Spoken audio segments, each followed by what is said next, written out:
I was reading this post in a divorce group on Facebook, and the question put out to the ladies was, how many men did you sleep with during your days after your separation or divorce?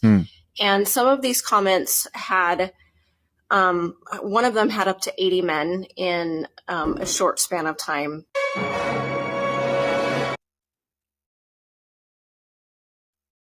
$80 men. 80 men post-divorce. 80 men. 80. Welcome to the Coffee Pod. My name is Chisha Zed. A lot of them were in the 20 to 30 range within maybe a 6-month period. And most of the women were cheering them on and shouting women empowerment and saying that this is feminism and women, taking control of their lives. Well, that sounds about right. And I mean this in the least judgmental way possible, but that's not empowerment. That is you degrading yourself.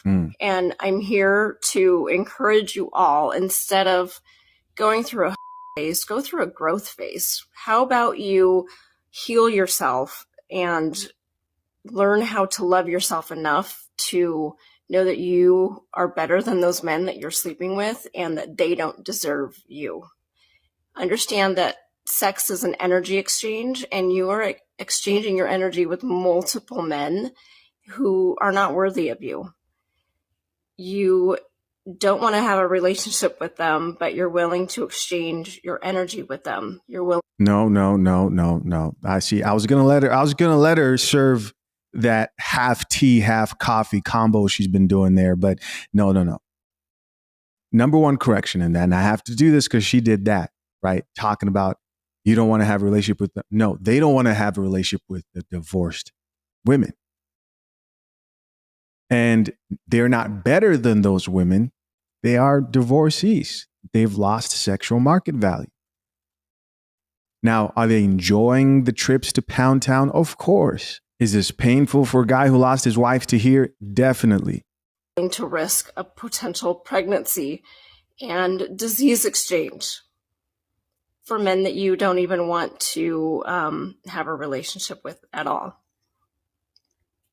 I understand that maybe it is a temporary opportunity to bring some happiness or pleasure into your life, or maybe it makes you feel good about yourself.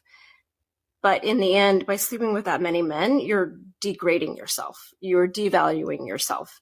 And the only way for you to grow and heal and to find a partner that values you is to value yourself first. You're worth more than that. You're worth more than sleeping with any random man that gives you the opportunity. Be better than that. And I'm not saying this to judge you. I'm saying it because I know that you're worth more than that. How do you know? If you're a woman out here letting 80 dudes bust your cheeks, what you're saying is these guys deserve this. Based on that alone, especially the chick with the 80 count, she doesn't really value herself that much, because I bet you most of those men weren't, high quality men. No, these were dudes who just were looking for a good time, and they found a woman who wanted the same thing.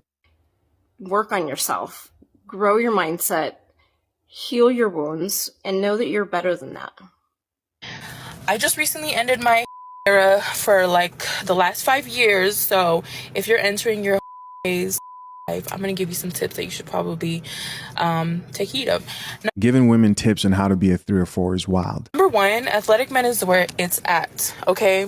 It doesn't have to be they don't have to be in any type of sports, just as long as they take care of their body, they're in the gym, they're working out, calisthenics, whatever it is. If you know that they take care of their body and they're on top of it, that is who you want to be with, because they have stamina.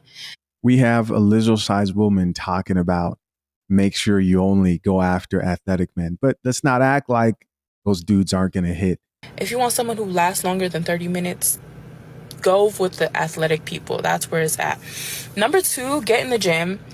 Taking care of yourself is so important, because not only is it good, you make you feel good about yourself, but you feel so much more confident in the bedroom if you're in the gym too, because you feel more confident in your body. So And also, people who are in the gym are just naturally more horny, so it's a win-win. Number 3, if you're a big girl, you're gonna love this. These guys love big girls. Love you, especially the physical trainers, personal trainers. Love y'all. And if they don't show it in front of people, they're gonna show it in your DMs. What do you guys think of that whole thing of, because I've heard that before, right? Like personal trainers like bigger girls. Here's my theory on that. And I want you guys to comment down below. Let me know what you guys think. I think it's not so much that personal trainers prefer bigger girls. I think it's the whole dynamic of the bigger girl seeing a guy who's fit. And let's be honest, a lot of guys here, when it comes to what they're willing to sleep with, as long as, nobody knows, I don't encourage it. But a lot of guys out here will smash a chubby chick and she's like, oh, I can't believe this guy who's fit and athletic. It's a lot of validation. A lot of validation that comes from a fit guy. And I think that has more to do with it.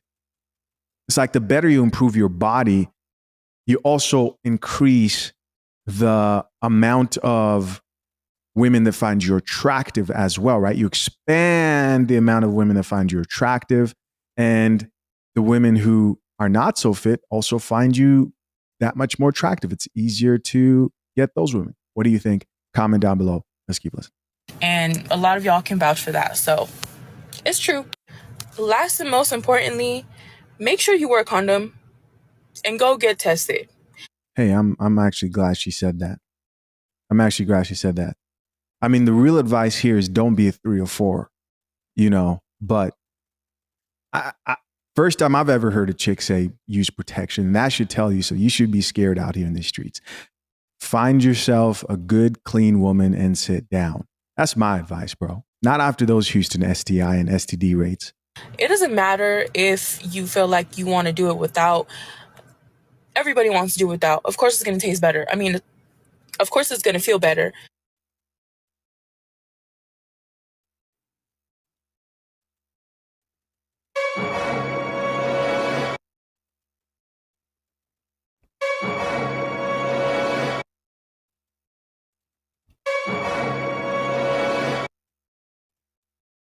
But you don't know who these people have hung out with. You don't know who they've been with. They are carrying some of the most deadliest diseases, and you're just over here busting wide open for them raw. Don't do that. Be safe. It's still your body at the end of the day, and you don't want to be carrying around the extra shit that they've been carrying around too. So sounds like she's talking from experience. Wow. All right, TikTok. For all the ones that keep up with me, I have been on quite a few dates over the last couple weeks.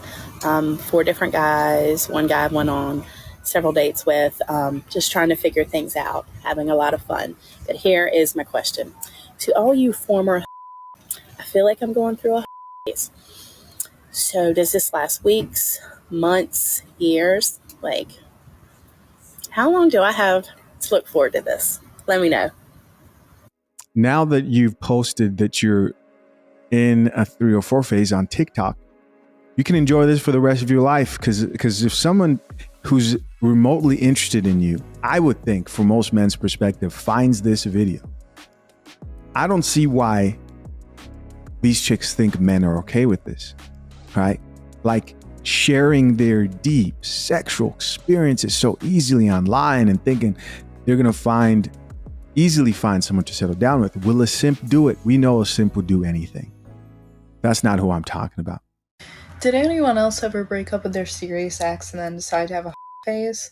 And it's been good. It's a fun hoe phase, but also you broke up with your ex 4 years ago and now you can't leave the phase. Perfect example. This next wife got divorced and was really surprised at how much she enjoyed her 3 or 4 phase following her divorce. I think what surprised me was genuinely just how much I enjoyed having sex, because it had become such a routine in my marriage. And I guess I had liked it like back when I was single, but it had been, as you say, 27 years. It was a long time. It was before I had kids and when I was a very young woman, and now I was in midlife. And so I think that it was a surprise to me how strong and free I felt in my body and how in control I felt. And what was really surprising to me was that I was often the one that was like more of the aggressor than the men were. Like a lot of times they wanted to wait. And I was like, seriously?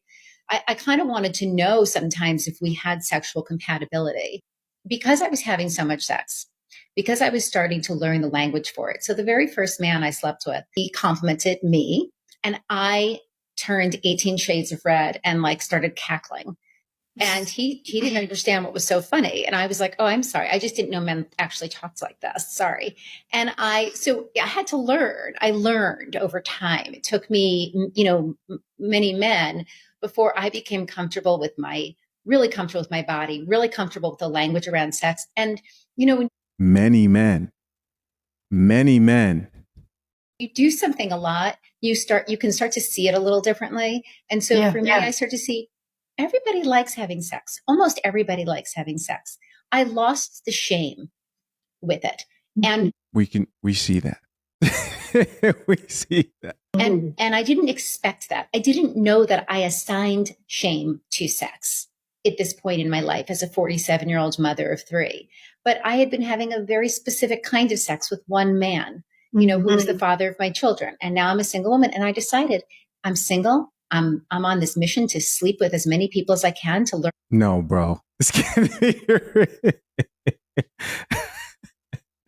On a mission to sleep with as many people as I can. Man, TikTok's a horrible place for committed relationships. I'm sorry. You can only laugh. Learn about myself and learn about men and learn about midlife.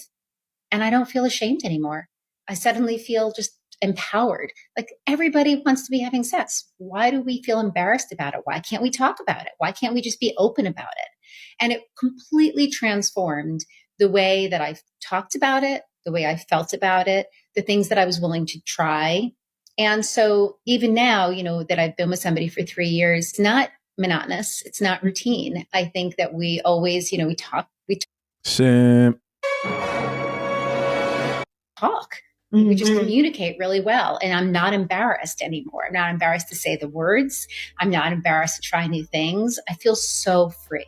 So I think that's really, you can get there. I want to say it's very important for me to note this.